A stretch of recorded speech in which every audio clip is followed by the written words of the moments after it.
In lecture 3, I want to review some basic terms and notations of mathematics.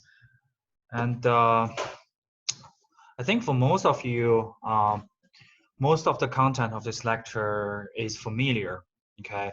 Um, if you do not remember them, I just want to use this opportunity to remind you what all these notations do and what the meanings of these basic terms.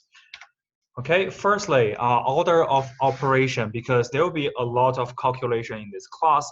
So I just want to clarify the, the priorities of different operations. So here is a very simple figure showing you the priority from high to low in your calculation. So you always want to start with operations with higher priorities, and then you go down.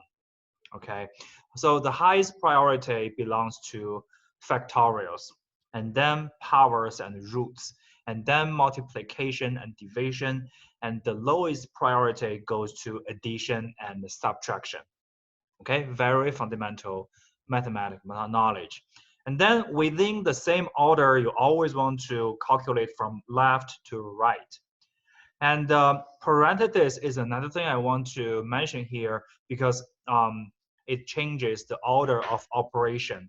Okay, parentheses, they always have the highest priority. Okay, even higher than factorials. And we have parentheses. We also have nested parentheses.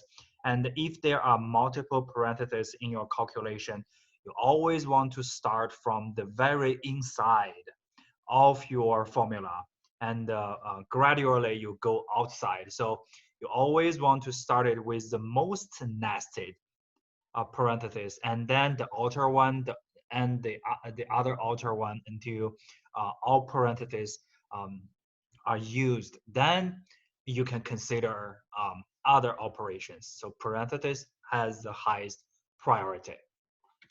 Okay, so next one, summation. In mathematics, we usually use the uppercase Greek letter sigma. Okay, this letter here, uppercase letter of sigma, to address summation. Summation is simply the add up of multiple variables or parameters. So usually this is how we address summation. One second. Okay, this is how we address summation. Okay, um, we have xi. Xi is used to address a random variable in your summation. Okay, so here is the sigma. At the bottom of the sigma, we see the start of the summation. I is the index for variables. Usually it starts from 1, and it ends at n. So usually when you have a group of variables, usually for summation, you want to add them all up, right? So usually the summation begins from x1 and then x2 until xn, right? So sigma I equals 1 until I equals n, okay? So I is the index of data or variable, n is the total number of data, xi is the ith data. Of course, you can change n to other numbers, to other index. If you change n to 3, it means that you only want to calculate the summation of x1, x2, and x3. If you change it to n, it means that all data, all variables in your data set should be added up. Okay, I think that's very straightforward.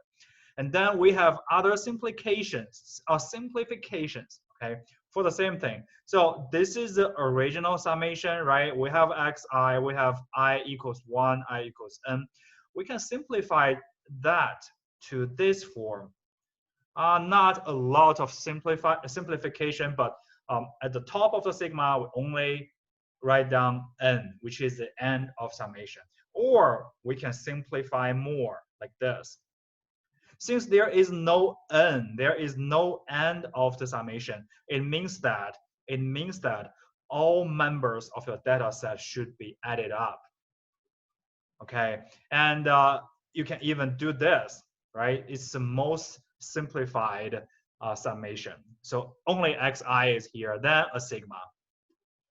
If you are saying something like this, it means that you should start from x1 and end at xn. Okay, so they're equal to each other, all these simplifications. Okay, then we have some rules of summation. For example, if we assume a is a constant, it has nothing to do with specific xi value, right? If you just want to calculate the summation of n a's, you can simply use n to multiply a, because a is a constant. It's simply a specific value, right? If you calculate the summation of a, you can simply use n multiply a, right? And also, if you use if you use a to multiply each variable and calculate the summation, you can simply pull a out of this multiplication. You can simply calculate the sum of xi first and then multiply that result with a. Okay, it's the same. It's the same. Let me just erase this drawings first.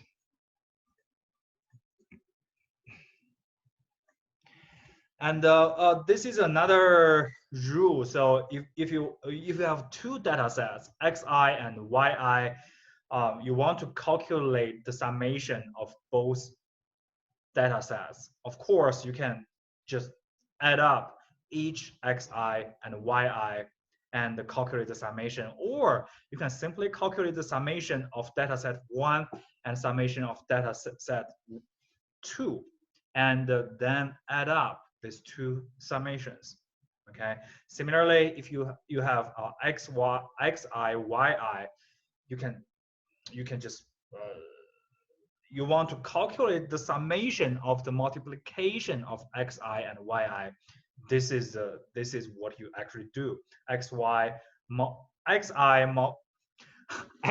multiply y1 plus x2 multiply y2, and etc. until the end of the summation, right? Here is another example here, right? You want to calculate the summation first and then calculate the square of the summation. This on the right side of this formula is something you are actually doing, right? You calculate the summation from x1 to xn, you have the result and you square it. So we also have something called compound summation. This is considered as the so-called two-dimensional summation, because here we have I for row numbers or row index. We also have J for column index. So you can say this compound summation is for tabular data or matrix. We can sum both rows and columns, right? That's the reason why it's called compound. Using a subscript I to denote the row index and subscript J to denote the column index. So here is the formula, right? We have two sigmas here. Why two sigmas? Because there are two indexes, right? I and J. So we say that I is from 1 to m, J is from 1 to n. So you can say we have x11, x12, x13 until x1n, because all these values, all these variables, they belong to the first row. So the first index is always 1. So if we repeat this, eventually we have xmn, because we have m rows and n columns. So the calculation of this, although we have two sigmas, it's not complex. You simply add up all the members or all the entries from this table, right? x11, x12 until x1n, then x21, x22, x2n, etc., until xm1. Sorry, here is a typo. xm2 until xmn. So it's called compound summation. Then similarly, we have product, right? It is denoted by capital or uppercase the Greek letter pi. Okay, so you can say it's very similar to the summation. Instead of sigma, we use pi here. Okay, and we also have factorial denoted by the exclamation point, simply this point. So n exclamation point is read as factorial of n. Factorial is actually a product. So if we are calculating the factorial of n, you are actually calculating n multiply n minus 1 multiply n minus 2 multiply n minus 3 until 2, 1. Okay, so if n equals 4, what is the factorial of 4? It equals 4 multiply 3 multiply 2 multiply 1. So you can see here, the larger the n, the value of n, the longer the multiplication here, because you need to multiply all those integers from n to 1. That's called factorial. And we also have another calculation in statistics is called combinations. The number of possible outcomes that particular experiments may have denote the number of ways that R items may be chosen from a group of N items by this huge parenthesis. N is at the top, R is at the bottom. We use this specific formula to address the calculation called combination, which means that there are n items in your experiment. We want to pick R of them randomly. So my question is, how many combinations are there? How many possible combinations are there? So the specific calculation to answer this question is like this. So it's a ratio. The numerator is the factorial of n. The denominator is a multiplication between the factorial of r and the factorial of the difference between n and r. So you want to calculate the difference between n and r first, then calculate the factorial, and then calculate the factorial of r, then factorial of n. So this is used to calculate combination. So here is an example. Let's just use an example to address this. So we put 5 balls with different colors, RGB, yellow, and white, in a bag. So n here equals 5. So totally we have 5 items, 5 balls. And we randomly grab 2 balls out of the bag, one at a time. So R equals 2 here. So n equals 5, R equals 2. How many possible combinations of color are there? And specifically, order does not matter.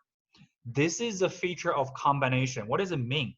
It means that if you grab a red ball first, then you grab a green ball. You have 2 balls, right? Red and green. And then for the next experiment, you grab the green ball first, and then red ball. So the outcome of these 2 experiments, they are equal to each other. Because what? Order does not matter here. So first R, then G equals first G, then R. If order does matter, then we have 2 different outcomes, because we firstly have had R, then G. That's result 1. For result 2, we firstly had G, then R. That's result 2. Okay? Since the order does not matter in combination, so RG or GR doesn't matter. Okay? So when you're trying to calculate combinations, you use this specific formula. Of course, in order to use it, you need to figure out N and R. N is the total items you have. in the experiment, R represents that R items may be chosen from this group of N items. And for this specific class, for introductory spatial analysis, spatial data analysis, combination is good enough. If you care about order, there is another calculation. It's called permutation. Permutation. It has another formula for calculation, but for this class, you do not have to worry about that. Okay, only memorize or just at least remember the definition of combination and how to calculate combination. So then I want to introduce some terms in probability. They are very important because in future when I introduce lectures, I will use them a lot. You need to figure out what is what, okay? So firstly, outcome. Any possible result of an experiment or other situation involving uncertainty. In summary, any possible result of an experiment can be considered as an outcome. For example, I have a coin. I'm going to toss this coin. This is the experiment, tossing the coin. And what's the possible results of this experiment? It could be tail, it could be head. So head is an outcome, tail is another outcome. Easy enough, right? Okay, what is an event? Any collection of the outcomes of an experiment or a phenomenon. So event is the collection of outcomes. For example, I will just redefine the experiment I just did. Tossing a coin was the experiment, right? Now the experiment is tossing the same coin for 10 times. And for 10 tossings of the same coin, we have 10 outcomes. So this collection of 10 outcomes is considered as an event. Okay, so event is a collection of outcomes. So after the experiment, you collect all the outcomes and put them together, it's an event. Okay, sample space, a set of all possible outcomes, not actual outcomes, okay, all possible outcomes associated with an experiment. For example, head and tail. Together, they form this sample space addressed by this comma and parenthesis. This is a sample space for a simple tossing of a coin. So for one tossing of the coin, what's all possible outcomes? Head or tail? That's it. Then we list them here and separate outcomes by this comma and use a parenthesis to include them. That's sample space. Okay. So what is random variable? A variable whose possible values are numerical outcomes of a random phenomenon, and it can be discrete or continuous. Okay, more examples here. So now I have tossed the coin for 10 times. Okay, now I'm going to define a variable, say x. X, let's just say, x is the number of heads in these 10 tossings. So x is a random variable. Because I tossed 10 times, x could be 1, could be 2, could be 3, until 10, right? So x here is discrete variable specifically, because x can only be integers. You cannot say I had 2.5 heads. Not possible. Doesn't make any sense, right? So x here is discrete variable. What is a continuous variable? For example, temperature. Temperature can be 22 Celsius degree, can be 25 Celsius degree, can be 22.3 Celsius degree, can be any decimal value you can imagine, right? So it's continuous, which means that the value of this random variable can be any decimal values instead of integers, like the number of heads for 10 tossing of the coin, right? So for discrete and continuous random variable, we have different methods to address their probability. So be very careful about this feature of your random variable. Is it discrete or continuous? And let's just continue with terms. Relative frequency, the ratio of the number of times of an event occurs to the total number of times an experiment is carried out. Example, I tossed that coin for 10 times. So the total number of times an experiment is carried out. What's the value here? Time. The number of times an event occurs, okay, in this time tossings had happened, say 5 times. So what's the relative frequency of has in this experiment? The ratio between 5 and 10, which is what? 0.5, right? So you need to find out the numerator and the denominator. Numerator is the number of times an event occurs, okay? And then to the total number of times an experiment is carried out. Okay, then we have probability, a quantitative measure of likelihood associated with every possible outcome of an event. Probability of an event is E. It is of event E is denoted by PE, uppercase P, uppercase E. So example here. So what's the probability of having a tail after tossing a fair coin? Remember, it's a fair coin. It's not cheated. Obviously, it's 50%, right? Because it's either head or tail. So here, an event E is finding a tail. What's PE? What's the probability of finding a tail? 50%. And then we have probability distribution. Here comes the tricky part. It is a function that provides the probabilities of occurrence of different possible outcomes in an experiment. Okay, depending on the feature of your variable, depending on if you are talking about a continuous variable or discrete variable, we have different types of probability distribution functions for them. Okay, and for this video, I'll just stop here and I will just use another video to finish this lecture. Okay, thank you.